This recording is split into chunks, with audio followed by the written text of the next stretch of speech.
نحمد اللہ تعالی ونصلی ونسلم علی رسولہ الکریم وعلی آلہ واصحابہ اجمعین اما بعد اعوذ باللہ من الشیطان الرجیم بسم اللہ الرحمن الرحیم بحمد اللہ تعالیٰ کہ اللہ تعالیٰ جل وعلا کے احسان اور کرم سے آج آپ کا سبق شروع ہوگا سورہ آل عمران شفا کی 30 نمبر آیت شفا سے آگے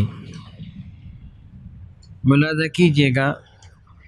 اعوذ باللہ من الشیطان الرجیم بسم اللہ الرحمن الرحیم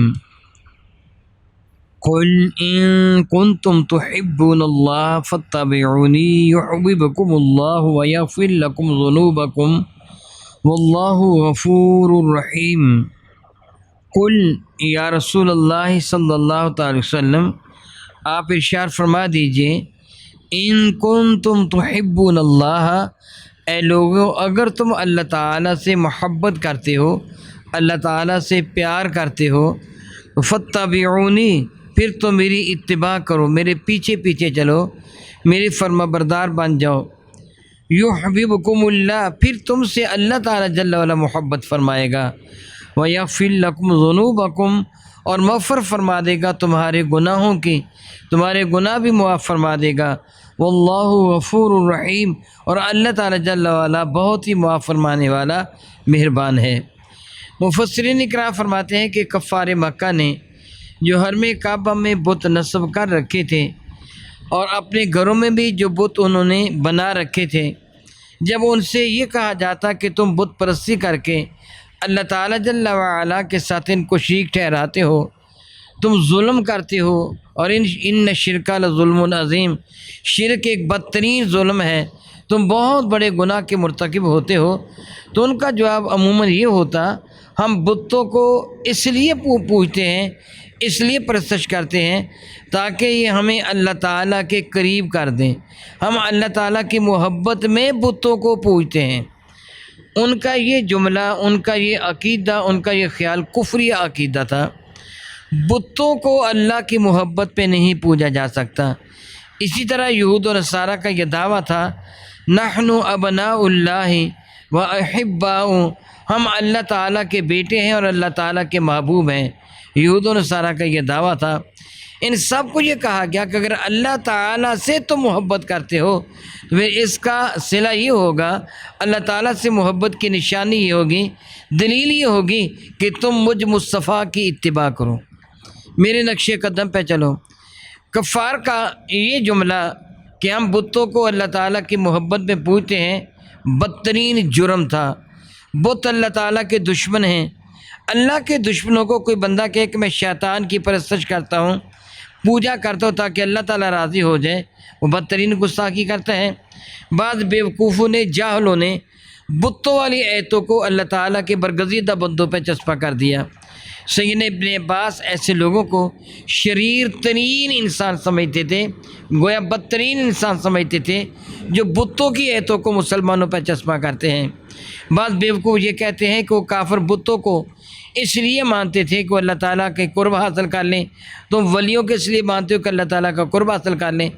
اللہ یعوذ باللہ تعالیٰ، کہاں بت جہنم کا ایندھن، کہاں ولی اللہ کے محبوب۔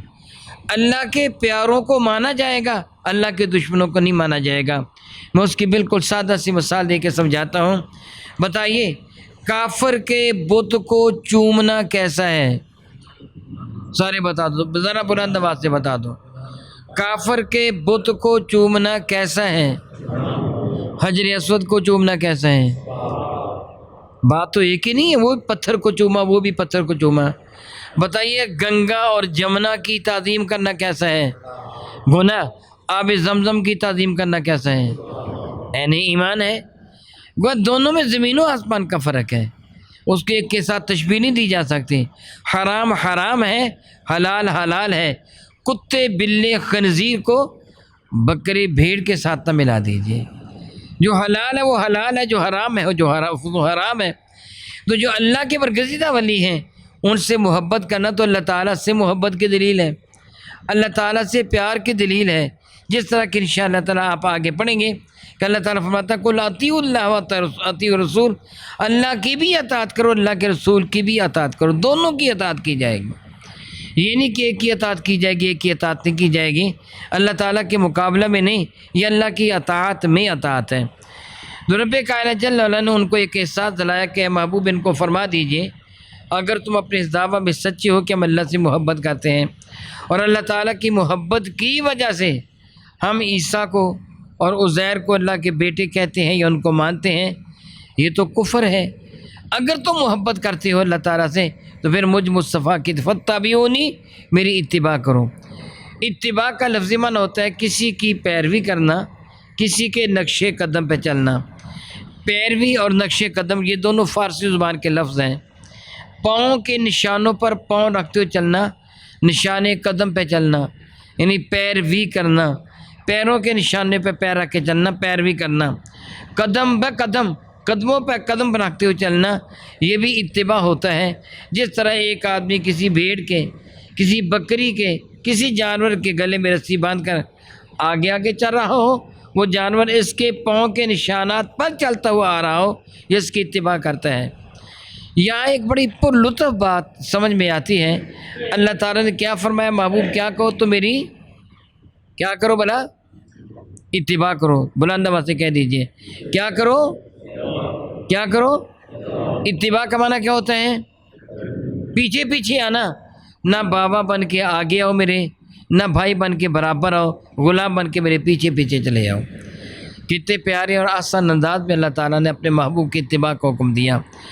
پہلے تمہارا دعویٰ تھا کہ ہم اللہ تعالیٰ سے محبت کرتے ہیں، لیکن جب غلامی مصطفیٰ کریم کا پٹا اپنی گردن میں سجا لو گے، اللہ کے اس حکم پر عمل کرو گے، یا ایھا الذین آمنوا لا تقدموا بین یدی اللہ و رسولہ، ایمان والو خبردار خبردار، اللہ اور اس کے رسول کے آگے نہ بڑھنا، پیچھے پیچھے رہنا، ان کے پیچھے رہنا، اتباع کرنا، ان کے آگے نہ بڑھنا، نہ اللہ کے آگے بڑھنے کی کوشش کرنا، یعنی کوئی ایسے بات نہ کرنا جو اللہ کے حکم سے تجاوز ہو، جو نبی کے حکم سے تجاوز ہو، تمہاری بات پیچھے ہو، اللہ اور اس کے رسول کی بات آگے ہو۔ ربی کی فرماتے ہیں میرے محبوب مکرم سے آگے نہ بڑھو، لا تقدموا بین یدی اللہ و رسولہ، اللہ اور اس کے رسول کے آگے نہ بڑھو۔ یا فرمایا فاتبعونی، میرے پیچھے پیچھے چلو۔ اگر تم اس چیز کو اپنا لو گے پھر کیا ہوگا؟ یحببکم اللہ، پہلے تمہارا دعویٰ تھا ہم اللہ سے محبت کرتے ہیں، پھر کیا ہوگا؟ اللہ تم سے محبت فرمائے گا۔ صرف محبت ہی نہیں فرمائے گا بلکہ وَيَغْفِرْ لَكُمْ ذُنُوبَكُمْ، تم سے کوئی خطا ہو بھی چکی ہوگی، کوئی گناہ ہو بھی چکا ہوگا، اللہ تعالیٰ وہ بھی معاف فرما دے گا۔ جس طرح اللہ تعالیٰ نے صحابہ کرام سے وعدہ فرمایا کہ میں ان سب کے بعد اللہ الحسنہ، اللہ تعالیٰ سے سارے صحابہ سے بھلائی کا وعدہ فرما لیا، ان کے گناہوں کو معاف فرما کر اللہ تعالیٰ ان کو اپنے دامن کرم میں پناہ عطا فرما دے گا۔ یہ رب کائنات کی عطا ہے۔ فرماتے ہیں واللہ غفور الرحیم، اور محبوب کے غلاموں کے لیے اللہ تعالیٰ بڑا ہی مہربان اور رحمت نازل فرمانے والا ہے۔ ارشاد فرماتا ہے کل، ان کو یہ بھی فرما دیجئے اطیعوا اللہ، تم اطاعت کرو اللہ تعالیٰ کی۔ اطاعت اور اتباع میں فرق ہے۔ اتباع کا معنی ابھی میں نے آپ کو بتایا، اس کا معنی کیا ہوتا ہے؟ پیروی کرنا، پیچھے چلنا۔ اتباع کا معنی اس کے نقش قدم پہ چلنا، پیچھے چلنا۔ اطاعت کا معنی ہوتا ہے حکم ماننا۔ اللہ تعالیٰ کی اطاعت کی جاتی ہے، اتباع نہیں کی جاتی۔ بولے میں نے کیا کہا؟ اللہ تعالیٰ کی اطاعت کی جاتی ہے، اتباع نبی کی جائے گی۔ بطور مثال، نبی نے کھانا کس طرح کھایا، اس طرح کھانا نبی کی اتباع ہے۔ نبی نے آرام کیسے فرمایا، سونے کا طریقہ کیا تھا، اٹھ کے بیٹھنے کا طریقہ کیا تھا، چلنے کا طریقہ کیا تھا، کھانا کھانے کا، پانی پینے کا طریقہ کیا تھا، لوگوں کے ساتھ ملاقات کا طریقہ کیا تھا، آنے والے مہمانوں کے استقبال کا طریقہ کیا تھا، اخلاق کریمہ کیسے تھے، ان کو اپنانا کیا ہوگا؟ نبی کی اتباع۔ اور حکم ماننا یہ اطاعت ہے۔ اللہ کا حکم مانا جاتا ہے، اللہ کے پیچھے نہیں چلا جاتا، اللہ کی اتباع نہیں کی جاتی۔ اطاعت اللہ تعالیٰ کی جائے گی اور اللہ کے رسول کی بھی اطاعت کی جائے گی۔ اتباع صرف نبی کی جائے گی، اتباع بندے کی جاتی ہے، اللہ تعالیٰ کی نہیں۔ اللہ تعالیٰ کی کیا کی جائے گی؟ اطاعت۔ اللہ تعالیٰ فرماتے ہیں ان کو کہہ دو قل اطیعوا اللہ، ان کو کہہ دو کہ اطاعت کرو اللہ تعالیٰ کے، یعنی حکم مانو اللہ تعالیٰ کا، واطیعوا الرسول، اور حکم مانو اللہ تعالیٰ کے رسول کا۔ کتنوں کا حکم ماننے کا حکم ہے؟ دو کا، ایک اللہ تعالیٰ کا حکم مانو اور ایک اللہ تعالیٰ کے رسول کا حکم مانو۔ پتہ چلا کہ قرآن پاک کو ماننے کا دعویٰ کرنے والا صراط مستقیم پہ نہیں ہے، گمراہ ہے جب تک وہ نبی کے دروازے پر سر نہیں جھکاتا ہے۔ نبی کی اطاعت اللہ تعالیٰ کی اطاعت کے ساتھ ہے، بلکہ دوسری آیت مبارکہ میں یہ ہے وَمَن يُطِعِ الرَّسُولَ فَقَدْ أَطَاعَ اللَّهَ، جس سے رسول اللہ کی اطاعت کر لی اس سے اللہ تعالیٰ کی اطاعت کر لی۔ اب ایک ہی اطاعت رہ گئی، میں دوبارہ دہرا دیتا ہوں تاکہ میری بات آپ کو سمجھ آ جائے۔ اس آیت مبارکہ میں کتنے کی اطاعت کا حکم ہے؟ دو کی، وہ کون کون ہیں؟ اللہ اور اس کا رسول۔ اور دوسری آیت مبارکہ میں کیا فرمایا؟ وَمَن يُطِعِ الرَّسُولَ فَقَدْ أَطَاعَ اللَّهَ، جس سے رسول اللہ کی اطاعت کر لی اس سے اللہ تعالیٰ کی خود اطاعت کر لی۔ تو اب ایک ہی اطاعت باقی رہ گئی، وہ کون ہستی ہے؟ اللہ تعالیٰ کے رسول۔ صرف ایک ہی اطاعت باقی رہ گئی، اور وہ کون ہے؟ اللہ تعالیٰ کے رسول۔ بلند آواز سے کہہ دیجیے، کہاں تھکے ہوئے ہیں؟ وہ کون ہے؟ ہاں، وہ کون ہے؟ اللہ تعالیٰ کے رسول۔ یہاں کیوں فرمایا کہ رسول اللہ کی اطاعت کرو؟ اللہ تعالیٰ براہ راست کسی کو حکم دیتا ہی نہیں ہے، جو حکم دیتے ہیں رسول کے وسیلہ سے حکم دیتا ہے، رسول کے توسط سے حکم دیتا ہے۔ اب اللہ تعالیٰ جل وعلا کو حکم ہے اقیم الصلاۃ، صلاۃ قائم کرو، یہ اللہ تعالیٰ نے براہ راست تم کو فرمایا یا رسول کے ذریعے سے فرمایا؟ زبان مصطفیٰ کریم کی ہے اور حکم اللہ تعالیٰ کا ہے۔ وَآتُوا الزَّکاۃ، زکوٰۃ ادا کرو، زبان مصطفیٰ کریم کی ہے اور حکم اللہ تعالیٰ جل وعلا کا ہے۔ اس لیے فرمایا جو تم ان کا کہنا مانو گے سمجھ لو اللہ تعالیٰ کا کہنا مان لیا۔